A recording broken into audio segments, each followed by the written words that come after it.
अस्सलाम वालेकुम, मेरा नाम डॉक्टर अवैस अनवर है और हम 2012 का इंटीरियर का पेपर जो है वो डिस्कस कर रहे थे। कुछ क्वेश्चंस लास्ट के रह गए हैं बायोलॉजी के। तो सवाल है कि the first ever clone sheep. तो पहले इन्होंने बता दिया, इन्होंने ये नहीं पूछा कि कौन सा एनिमल क्लोन किया गया था, इन्होंने कहा कि जो क्लोन किया गया था वो शीप था और उसका नाम बता दें। तो ये फर्स्ट ईयर के अंदर भी आपने पढ़ा होगा और ये सेकेंड ईयर के चैप्टर नंबर 4 के अंदर भी। डॉली जो है ये वो फर्स्ट एनिमल है, शीप है कि जिसको क्लोन किया गया था। देखिए, क्लोनिंग जो है बेसिकली एक ऐसा प्रोसेस होता है जिसमें एग्जैक्ट कॉपीज़ बनाई जाती हैं, या तो जेनेटिक मटेरियल की, डीएनए की या क्रोमोसोम की, या फिर पूरे सेल की, या फिर टिश्यू की, या फिर ऑर्गन की, या फिर पूरे ऑर्गेनिज्म की। किसी भी लेवल के ऊपर जब एग्जैक्ट कॉपीज़ बनती हैं हम उसे कहते हैं क्लोनिंग। क्लोनिंग की दो टाइप्स होती हैं, एक होती है नेचुरल क्लोनिंग जो खुद से हो रही है, और एक होती है आर्टिफिशियल क्लोनिंग जो इंसान करवाते हैं, लैब के अंदर करवाते हैं, वो आर्टिफिशियल होती है। तो ये कौन सी क्लोनिंग की एग्जांपल है? ये हमने करवाया था, ये खुद से नहीं हुआ था। So this is an example of artificial cloning. Natural cloning क्या है? आपको पता है एनिमल की लाइफ स्टार्ट होती है दो गैमेट से, स्पर्म और ओवम ये मिलते हैं तो बनता है जाइगोट। जाइगोट होता है एक सेल, फिर ये डिवाइड होता है तो इससे बनते हैं दो सेल। ठीक है, जाइगोट के अंदर जो डीएनए था वही डीएनए इन दोनों सेल के अंदर गया है। नॉर्मली क्या होता है, इन दो सेल से बनेंगे 4 सेल, फिर इनसे बनेंगे 8 सेल, फिर 16 सेल, फिर 32 सेल, और ये सब साथ रहेंगे। लेकिन इन केस अगर ये दोनों एक दूसरे से सेपरेट हो जाएं, ये अलग हो गया सेल, ये अलग जाके लग गया, ये अलग हो गया, ये अलग जाके लग गया, अब ये दोनों अलग अलग बेबी में डेवलप हो जाएंगे, इससे दो एनिमल बनेंगे। और चूंकि इनका डीएनए सेम है, ये यही वाला डीएनए जो इस जाइगोट के अंदर था, तो इनके फीचर्स एग्जैक्टली सेम होंगे। तो आप जो ट्विंस देखते हैं उसमें एक तरह के ट्विंस वो होते हैं जिनकी शक्ल भी सेम होती है, जिनका जेंडर भी सेम होता है, दोनों लड़के या दोनों लड़कियां होती है, जिनका ब्लड ग्रुप भी सेम होता है, जिनका आई कलर भी सेम होता है, जिनका हेयर कलर भी सेम होता है। ये ट्विंस जो हैं ये एग्जाम्पल है नेचुरल क्लोनिंग की, कि खुद से कॉपीज़ बन रही हैं। आर्टिफिशियल क्लोनिंग कैसे करवाते हैं? फॉर एग्जाम्पल आप अगर किसी का क्लोन बनाना चाहते हैं, ठीक है, फॉर एग्जाम्पल मेरा क्लोन बनाना चाहते हैं, तो मेरा आपको चाहिए होगा एक अदद सेल। ये ऐसा सेल होना चाहिए कि जिसके अंदर पूरे क्रोमोसोम हो, यानी एक डिप्लॉइड सेल होना चाहिए। तो मेरी बॉडी के किसी भी पार्ट से ले लें, आँख से ले लें, कान से ले लें, नाक से ले लें, हाथों से ले लें, सारे सेल्स ऐसे हैं जिन्हें हम कहते हैं सोमैटिक, और इनके अंदर पूरे क्रोमोसोम होते हैं। ठीक है, अच्छा, अब इसमें से हमें सिर्फ और सिर्फ इन्फॉर्मेशन चाहिए। चूँकि मेरी कॉपी बनानी है तो मेरी इन्फॉर्मेशन चाहिए। इन्फॉर्मेशन होती है न्यूक्लियस में, तो साइटोप्लाज्म की ज़रूरत नहीं है, तो इसमें से निकाल लिया सिर्फ और सिर्फ न्यूक्लियस। अच्छा, अब साइटोप्लाज्म किसका चाहिए? तो साइटोप्लाज्म बेबी की डेवलपमेंट के लिए साइटोप्लाज्म चाहिए होता है ओवम का। तो किसी भी ह्यूमन फीमेल से ह्यूमन होनी चाहिए। क्यों? क्योंकि इंसान की क्लोनिंग कर रहे हैं तो ह्यूमन होना चाहिए। जिस स्पीशी की क्लोनिंग होगी उस स्पीशी की फीमेल का चाहिए होगा ओवम। ठीक है, ओवम जो कि फीमेल गैमेट होता है। तो ये ले लिया हमने ओवम। इस ओवम के अंदर इस फीमेल के 23 क्रोमोसोम है। हमें चूँकि मेरा क्लोन बनाना है तो सिर्फ मेरी इन्फॉर्मेशन चाहिए, इसकी नहीं चाहिए, तो इसका न्यूक्लियस हटा देंगे और सिर्फ साइटोप्लाज्म रख लेंगे। अब इस न्यूक्लियस को उठाकर इस साइटोप्लाज्म के अंदर डालेंगे तो ये कुछ ये वाली कंडीशन हो जाएगी।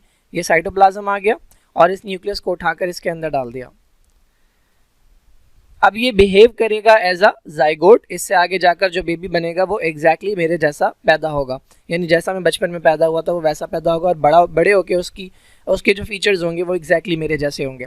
So this is an example of artificial cloning. और इसी तरह से डॉली की जो है वो क्लोनिंग की गई थी।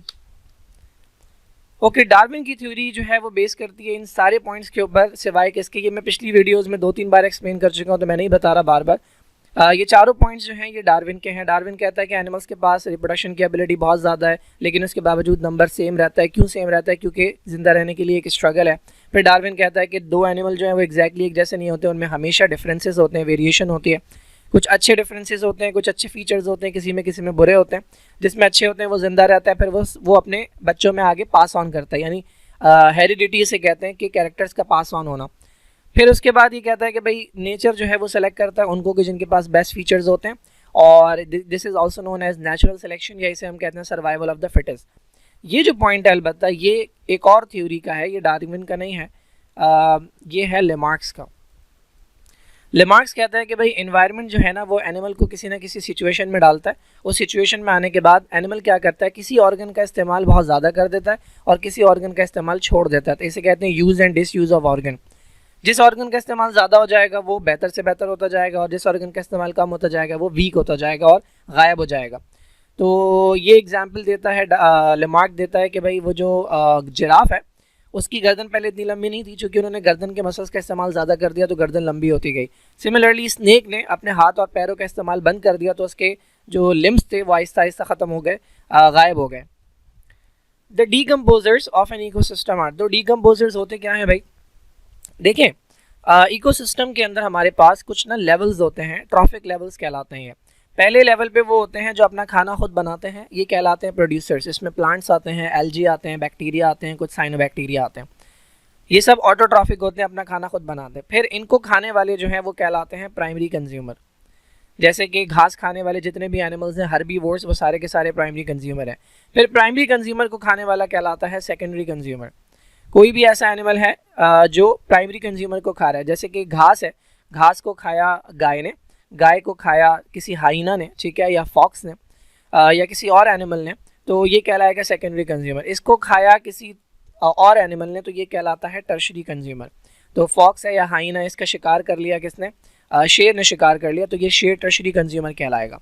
अच्छा, अब इनमें से किसी भी लेवल के ऊपर जब किसी की मौत होती है खुद ब खुद, यानी उसे कोई और नहीं खा रहा, लेकिन बस उसकी मौत हो गई, मर गया वो, तो इनकी बॉडी को तोड़ना, यानी जो बड़े पार्टिकल्स से बॉडी बनी हुई है हमारी, उनको तोड़ तोड़ कर छोटे पार्टिकल्स में कन्वर्ट करना, ये जिम्मेदारी होती है डीकम्पोजर की।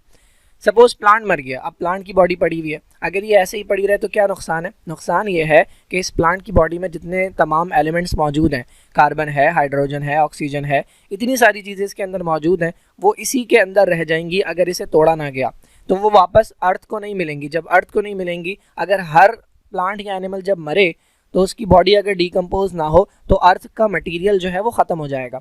तो ये जो डीकम्पोजर्स हैं ये इनकी बॉडीज़ को तोड़ देते हैं और सारा मटेरियल दोबारा मिट्टी में शामिल हो जाता है। फिर उस मिट्टी में दोबारा प्लांट निकलता है, प्लांट को एनिमल खाता है, उसको दूसरा एनिमल खाता है, फिर वो भी मर जाता है तो ये उसे भी तोड़ देते हैं। तो बेसिकली ये क्या करते हैं? ये रिसाइकलिंग करते हैं। अब हमारे पास दो डीकम्पोजर्स हैं, बैक्टीरिया भी है और फंजाई भी है। तो ये वाला ऑप्शन जो है बैक्टीरिया और फंजाई, ये करेक्ट ऑप्शन है, दोनों डीकम्पोजर्स हैं। अच्छा, अगर सवाल ये है कि अगर बैक्टीरिया डीकम्पोजर है और आपको पता है there are lot of bacterias, तो फंजाई की क्या ज़रूरत है? तो फंजाई जो है ना ये बहुत ज़रूरी है किसकी डीकम्पोजिशन के लिए? ये प्लांट्स की डीकम्पोजिशन के लिए ज़रूरी है। उसका रीज़न क्या है? फंजाई जो है ये जो मेन चीज़ डीकम्पोज करते हैं वो है सेलुलोज, सेलुलोज और लिग्निन। और आपको पता है ये दोनों चीज़ें जो हैं ये प्लांट की सेल वॉल के अंदर पाई जाती हैं और ये दोनों चीज़ें ज़्यादातर बैक्टीरिया जो हैं वो डीकम्पोज नहीं कर सकती। तो अगर क्वेश्चन पूछा जाए कि अगर हम इन्वायरमेंट से डीकम्पोजर में से बैक्टीरिया को छोड़ दें और फंजाई को हटा दें तो क्या फ़र्क पड़ेगा? तो एनिमल की डीकम्पोजिशन पर फ़र्क नहीं पड़ेगा, एनिमल्स की बॉडीज़ डीकम्पोज हो जाएंगी, लेकिन प्लांट्स की डीकम्पोजिशन जो है वो डिक्रीज़ हो जाएगी। The frozen soil in Tundra, Tundra जो है ये बेसिकली एक तरह का इकोसिस्टम है, एक तरह का ये बायोम है, यानी ज़मीन का एक बड़ा टुकड़ा है। यहाँ पर बर्फ़ होती है, यहाँ का एनवायरनमेंट बड़ा ठंडा होता है और यहाँ की जो मिट्टी है वो फ्रोज़न होती है। और उस फ्रोज़न मिट्टी के लिए जो है वो एक नाम है जिसे हम कहते हैं परमा फ्रॉस्ट। और इसी की वजह से यहाँ पर ट्रीज़ की ग्रोथ नहीं होती, क्योंकि बहुत थोड़े वक्त के लिए यहाँ की मिट्टी जो है उस पर से बर्फ़ हटती है, कुछ मेरे ख्याल में 1-2 महीने के लिए या 3 महीने के लिए हटती है। तो इस छोटे से पीरियड के अंदर जो है वो छोटे पौधे ग्रो कर जाते हैं लेकिन दरख्त नहीं बन पाते। तो ये ट्रीलेस एरियाज होते हैं। चैप्टर नंबर 12 के अंदर ये पूरा टॉपिक मौजूद है, एक रीड दे दिएगा।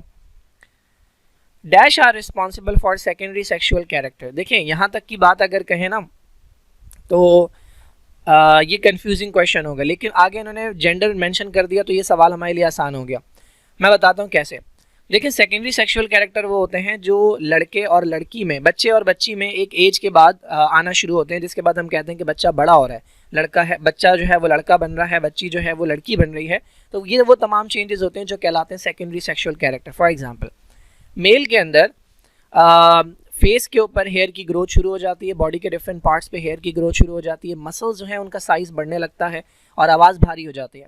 फीमेल्स के अंदर जो है वो अगेन हेयर की ग्रोथ होती है बॉडी के डिफरेंट पार्ट्स पे। फेशियल हेयर जो है वो फीमेल्स में ग्रो नहीं होते, लेकिन अदर पार्ट्स के ऊपर जो है वो हेयर ग्रोथ होती है, जैसे कि आर्मपिट्स हैं या प्यूबिक रीजन है। अच्छा, इसके अलावा फीमेल्स के अंदर एक और इम्पॉर्टेंट चीज़ कि ब्रेस्ट इनलार्जमेंट होती है। जो बेस्ट है उसका साइज़ इनलार्ज होना शुरू हो जाता है, ये प्यूबर्टी के ऊपर होता है, ये भी सेकेंडरी सेक्सुअल कैरेक्टर है। और थर्ड पॉइंट जो है वो है मेंस्ट्रुअल साइकिल, फीमेल के अंदर एक हार्मोनल साइकिल स्टार्ट होती है, ये भी सेकेंडरी सेक्सुअल कैरेक्टर है। अच्छा, अब मेल के अंदर जो सेकेंडरी सेक्सुअल कैरेक्टर्स हैं वो दूसरे हार्मोन से प्रोड्यूस होता है, और फीमेल के अंदर जो है ये अलग हार्मोन है जो सेकेंडरी सेक्सुअल कैरेक्टर प्रोड्यूस करवाते हैं। मेल के अंदर ये हार्मोन्स कहलाते हैं एंड्रोजन्स। कहाँ से आते हैं ये? हमारे पास किडनी के ऊपर एक ग्लैंड होता है, that is known as adrenal gland. This gland is known as adrenal gland. इस एड्रीनल ग्लैंड के होते हैं दो पार्ट्स। ये अगर आप एड्रीनल ग्लैंड बना रहे हैं यहाँ पे, तो एक इसका आउटर रीजन होता है, ठीक है, ये आउटर रीजन है इसका पूरा, this is known as cortex, और एक इसका इनर रीजन होता है, that is known as medulla. तो ये आता है एड्रीनल कॉर्टेक्स से, यानी बाहर वाले हिस्से से, और बाहर वाले हिस्से से ये वाला हार्मोन भी आता है कॉर्टिसोल, और इसी बाहर वाले हिस्से से ये वाला हार्मोन भी आता है एल्डोस्टेरॉन। एल्डोस्टेरॉन का क्या फंक्शन है? बॉडी के अंदर सोडियम की रीअब्जॉर्प्शन बढ़ाना, यानी नेफ्रॉन के पास जाके सोडियम को ज़्यादा से ज़्यादा रीअब्जॉर्ब करना ताकि वो यूरिन के अंदर ना जाए। कॉर्टिसोल का क्या फंक्शन है? ब्लड में ग्लूकोज का लेवल बढ़ाना, ब्लड प्रेशर को मेंटेन करके रखना, इंक्रीज करवाता है ये ब्लड प्रेशर। इसके अलावा ये एंटी इन्फ्लेमेटरी होता है। इसके अलावा थायराइड ग्लैंड, थायराइड हमारे पास नेक के अंदर ग्लैंड होता है, थायराइड ग्लैंड से आता है T3, T4 और कैल्सिटोनिन। T3 और T4 जो है ये हमारे नॉर्मल मेटाबॉलिज्म के लिए चाहिए होते हैं, बच्चों के अंदर नॉर्मल फिजिकल और मेंटल डेवलपमेंट के लिए चाहिए होते हैं। इनकी कमी की वजह से बच्चों में बीमारियां भी होती हैं। और कैल्सिटोनिन का काम है कैल्शियम को स्टोर करवाना, एक्स्ट्रा कैल्शियम जो अगर ब्लड के अंदर है तो उसे स्टोर करवाना बोन्स के अंदर। लास्ट बच गया ग्लूकागॉन, ये आता है, इस तरह का एक ग्लैंड मौजूद होता है हमारे एब्डोमेन में, leaf like, this is known as pancreas. Pancreas से दो हार्मोन आते हैं, एक का नाम है इंसुलिन और एक का नाम है ग्लूकागॉन। इंसुलिन का काम होता है ब्लड के ग्लूकोज के लेवल को कम करवाना। जब आप खाना खाते हैं तो ब्लड में जब वो खाना डाइजेस्ट होता है फिर एब्जॉर्ब होता है तो ब्लड का ग्लूकोज लेवल बढ़ जाता है, तो उसको डिक्रीज़ करवाना ये इंसुलिन की जिम्मेदारी होती है। और जब आप खाना नहीं खा रहे होते तो आपके ब्लड में ग्लूकोज कम ना हो जाए, तो ग्लूकोज का लेवल ब्लड में बढ़ा के नॉर्मल रखना जो है ये जिम्मेदारी होती है ग्लूकागॉन की।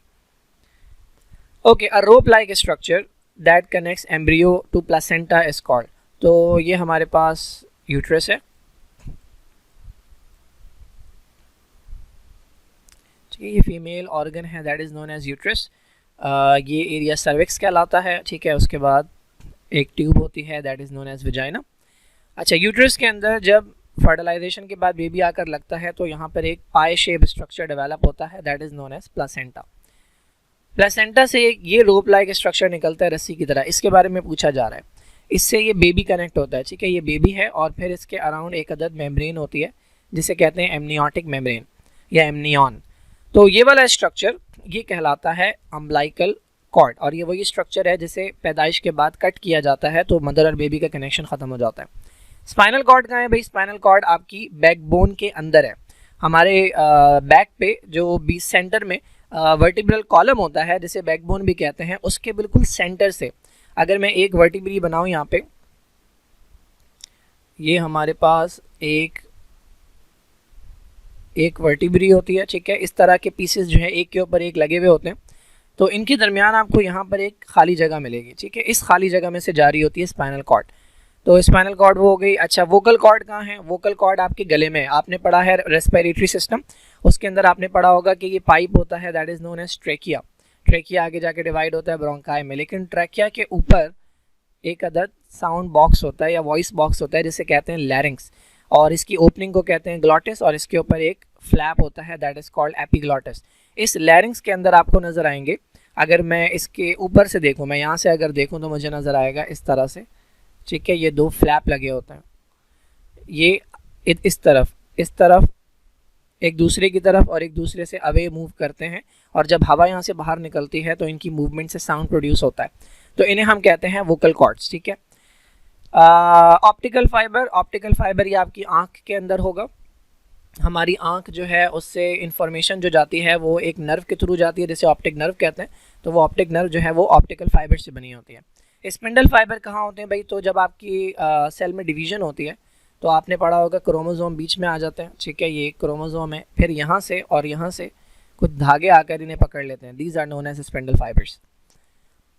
The strong contraction of uterine muscles is control by, अभी मैंने पीछे डायग्राम बनाई थी, ये यूट्रस है और इसके अंदर यहाँ पर मसल्स होते हैं। जब बेबी की डेवलपमेंट हो जाती है, 9 मंथ पूरे हो जाते हैं, तो इसके मसल्स कॉन्ट्रैक्ट करना शुरू करते हैं ताकि बेबी को पुश किया जाए, बेबी इस तरफ से बेबी इस तरफ पुश हो और बॉडी से बाहर आए, जिसे हम कहते हैं बर्थ, पैदाइश। तो इन मसल्स को कॉन्ट्रैक्ट करवाना ये एक हार्मोन की जिम्मेदारी होती है, और वो हार्मोन है ऑक्सीटोसिन। ऑक्सीटोसिन बेसिकली आता है, इस तरह का एक ग्लैंड होता है, ये ब्रेन के बेस में होता है। ये अगर ब्रेन है तो ब्रेन के बेस में एक ग्लैंड है, this is known as pituitary gland. तो पिट्यूटरी ग्लैंड का ये अगला हिस्सा है एंटीरियर लोब, और ये पिछला हिस्सा है पोस्टीरियर लोब। ये आता है पिछले हिस्से से, जिसका नाम है पोस्टीरियर लोब। बाकी हार्मोन्स में मैं इन दो का आपको पहले ही बता चुका हूँ। कॉर्टिसोल जो है इसका काम ग्लूकोज के लेवल को बढ़ाना, ब्लड प्रेशर को बढ़ाना, और तीसरा एंटी इन्फ्लेमेटरी होता है। इंसुलिन का भी मैं बता चुका हूँ, ब्लड के ग्लूकोज के लेवल को कम करना, नॉर्मल पे लेकर आना। प्रोजेस्टेरॉन जो है इसका काम क्या होता है? प्रोजेस्टेरॉन बेसिकली आप ये जो ऑर्गन है जिसका नाम है यूट्रस, पहले ये इस काबिल नहीं होता कि यहाँ पर बेबी डेवलप हो सके, तो जो मेंस्ट्रुअल साइकिल होती है उसके दौरान प्रोजेस्टेरॉन रिलीज होता है, और वो इस काबिल बना के रखता है इसे कि अगर फर्टिलाइजेशन हो जाए, अगर स्पर्म और ओवम मिल जाए और जाइगोट बन जाए, तो बेबी यहाँ पर डेवलप हो सके। तो इसकी जो अंदर वाली लेयर होती है उसकी ब्लड वेसल्स को बढ़ाना, उसको हेल्दी बनाना, ये जिम्मेदारी होती है प्रोजेस्टेरॉन की। और टेस्टोस्टेरॉन जो है ये मेल का है, प्रोजेस्टेरॉन फीमेल का हार्मोन है, टेस्टोस्टेरॉन मेल का है। टेस्टोस्टेरॉन जो है ये मेल्स के अंदर एक तो स्पर्मेटोजेनेसिस करवाता है, स्पर्म की फॉर्मेशन में हेल्प करता है, दूसरा मसल बल्क जो है वो प्रोड्यूस करवाता है। सेकेंडरी सेक्सुअल कैरेक्टर्स में ये एंड्रोजन्स के साथ मिलकर काम करता है। Now which one is not a component of nucleotide of DNA. देखें, खाली न्यूक्लियोटाइड कहते हैं ना तो बड़ा कंफ्यूजिंग होता है, तो इन्होंने मेंशन कर दिया, हम बात कर रहे हैं डीएनए की। लेकिन चाहे डीएनए हो चाहे आरएनए हो, ये दोनों बने होते हैं छोटे यूनिट से, जिसे आप कहते हैं न्यूक्लियोटाइड। हर न्यूक्लियोटाइड के अंदर तीन चीज़ें होती हैं। एक चीज़ होती है जिसे आप कहते हैं शुगर, और ये शुगर होती है 5 कार्बन वाली, तो इसे हम कहते हैं पेंटोज शुगर। एक चीज़ होती है जिसे हम कहते हैं फॉस्फोरिक एसिड, ये H3PO4, ये कहलाता है फॉस्फोरिक एसिड, ठीक है। और तीसरी चीज़ होती है जो बेसिकली रिंग्स होते हैं नाइट्रोजन के रिंग्स, वो कहलाते हैं नाइट्रोजनस बेसिस। यहाँ पे इन्होंने लिखा हुआ है N बेसिस, तो वो बेसिकली नाइट्रोजनस बेस है, ठीक है, नाइट्रोजनस बेस।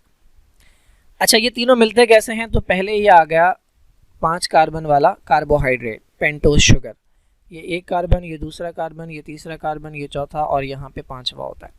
तो ये 5 कार्बन वाला कार्बोहाइड्रेट है, इसके 5वें कार्बन पे आके लगता है फॉस्फेट, और इसके पहले कार्बन पे आके लगता है नाइट्रोजनस बेस। ये स्ट्रक्चर है जिसे आप कहते हैं न्यूक्लियोटाइड। अब इसी तरह का स्ट्रक्चर डीएनए में भी होता है, इसी तरह का स्ट्रक्चर आरएनए में भी होता है। फ़र्क क्या है? देखिए, डीएनए के अंदर ये जो 5 कार्बन वाला कार्बोहाइड्रेट है, या जिसे आप पेंटोज शुगर कहते हैं, इसका नाम होता है डीऑक्सी ये डीएनए में होता है। जबकि ये वाला जो है राइबोज, ये होता है आपका आरएनए के अंदर। तो ये मेजर डिफरेंस है। फ़र्क क्या होते हैं इन दोनों में? देखें, जो राइबोज है इसके अंदर होते हैं 5 कार्बन, 10 हाइड्रोजन और 5 ऑक्सीजन। ये जो डीऑक्सीराइबोज है इसके अंदर भी होते हैं 5 कार्बन, 10 हाइड्रोजन, लेकिन सिर्फ एक ऑक्सीजन कम होता है। तो ये कम वाला ऑक्सीजन वाला जो है ये डीऑक्सीराइबोज कहलाता है, ये डीएनए में पाया जाता है, और जो राइबोज है वो पाया जाता है आरएनए में, और ये जो है इसमें 5 कार्बन, 5 ऑक्सीजन और 10 हाइड्रोजन होते हैं। ये वाला जो कंपोनेंट है PO4, ये इसमें से निकला है, H3 नहीं लगता, सिर्फ PO4 लगता है। ये दोनों में होता है, डीएनए में भी और आरएनए में भी, तो ये तो सेम है, ठीक है, ये दोनों में सेम है। नाइट्रोजनस बेसिस जो है इसमें इन्होंने मेंशन नहीं किया कौन सी। नाइट्रोजनस बेसिस की 5 टाइप्स होती हैं, एडिनिन, ग्वानिन, साइटोसिन, थायमीन और यूरेसिल। तो डीएनए के अंदर पाई जाती हैं 4, एडिनिन, ग्वानिन, साइटोसिन, और चौथी होती है थायमीन। जबकि आरएनए के अंदर पाई जाती हैं 4, एडिनिन, ग्वानिन, साइटोसिन, और चौथी होती है यूरेसिल। तो डिफरेंस जो है ना वो चौथी बेस का है, थायमीन और यूरेसिल। लेकिन यहाँ पर इन्होंने ये बात नहीं की, तो ये चीज़ नाइट्रोजनस बेस डीएनए में भी है और आरएनए में भी है। कौन सी है इसकी हम बात नहीं कर रहे। शुगर, डीऑक्सीराइबोज बिल्कुल होता है डीएनए के अंदर। क्या चीज़ नहीं होती? राइबोज शुगर जो है वो डीएनए के न्यूक्लियोटाइड में नहीं होगी। ये किसके न्यूक्लियोटाइड में मिलेगी? ये आरएनए के न्यूक्लियोटाइड में मिलेगी। अगर मैं सवाल को चेंज कर दूं, which one is not a component of nucleotide of RNA, तो क्या आंसर होगा आपका? आंसर होगा बी, क्योंकि ये डीएनए के अंदर पाया जाता है। लेकिन फिलहाल हमारा आंसर डी है। Crossing over takes place in dash state. अब ये क्रॉसिंग ओवर क्या है? देखिए, जो मियोसिस होता है ना, हमारे पास सेल के अंदर जो क्रोमोसोम होते हैं, हर क्रोमोसोम के जैसा एक और क्रोमोसोम होता है जिसके ऊपर सिमिलर इंफॉर्मेशन होती है। फॉर एग्जांपल यहाँ पे अगर इंफॉर्मेशन लगी हुई है आई कलर की, तो यहाँ पर भी इंफॉर्मेशन लगी होगी आई कलर की, ठीक है। तो ये दो क्रोमोसोम जिनके पास सेम कैरेक्टर की इंफॉर्मेशन हो और सेम पोजीशन पे हो, ये कहलाते हैं होमोलोगस। एक हमें मिलता है फादर से और एक हमें मिलता है मदर से, सही है। अच्छा, मियोसिस के अंदर क्या होता है, ये दोनों एक दूसरे के करीब आते हैं। करीब आने के बाद क्या करते हैं, अपने कुछ पार्ट्स एक्सचेंज करते हैं। फॉर एग्जाम्पल ये वाला पार्ट यहाँ से उठ के यहाँ चला जाएगा, ये वाला यहाँ से उठ के यहाँ आ जाएगा, ये वाला यहाँ से उठ के यहाँ आ जाएगा। This is known as crossing over. अब ये क्रॉसिंग ओवर कौन से फेज के अंदर होती है, कौन से स्टेज के अंदर होती है? तो मियोसिस का जो पहला फेज होता है वो कहलाता है प्रोफेज। और मियोसिस चूंकि 2 बार होता है यानी 2 स्टेप्स में होता है, तो ये वाला प्रोफेज कहलाता है प्रोफेज 1। प्रोफेज 1 को फर्दर डिवाइड किया जाता है इन 5 सब स्टेजेस में। ये मैं डिटेल में पढ़ाऊंगा जब मैं मियोसिस एक्सप्लेन करूंगा। अब इसमें पहले सब स्टेज का नाम है लेप्टोटीन। लेप्टोटीन के अंदर क्या होता है, जो क्रोमोसोम है ना वो बहुत बारीक बारीक नजर आते हैं आपको, इस तरह के क्रोमोसोम नजर आते हैं बहुत बारीक बारीक, ठीक है। उसके बाद होता है जाइगोटीन। जाइगोटीन के अंदर क्या होता है, इनके दरमियान इस तरह का अटैचमेंट प्रोड्यूस हो जाती है, एक दूसरे के करीब आते हैं। कौन से क्रोमोसोम? होमोलोगस क्रोमोसोम एक दूसरे के करीब आते हैं और इनके दरमियान अटैचमेंट हो जाती है, तो ये जाइगोटीन के अंदर होता है। फिर आता है पैकेटीन। पहले ये बारीक नजर आ रहे थे, पैकेटीन के अंदर ये मोटे मोटे नजर आने लगते हैं और ये इनके दरमियान अटैचमेंट हुई हुई है। उसके बाद आता है डिप्लोटीन, और इस डिप्लोटीन वाले स्टेज के अंदर ये काम होता है जिसे हमने कहा क्रॉसिंग ओवर। थोड़ा सा डीएनए यहाँ से उठ के यहाँ जाता है, थोड़ा सा डीएनए यहाँ से उठ के यहाँ चला जाता है। और फिर लास्ट सब स्टेज होता है जिसे कहते हैं डायकाइनेसिस, जिसमें ये दोनों एक दूसरे से अलग होना शुरू हो जाते हैं, सेपरेट होना शुरू हो जाता है।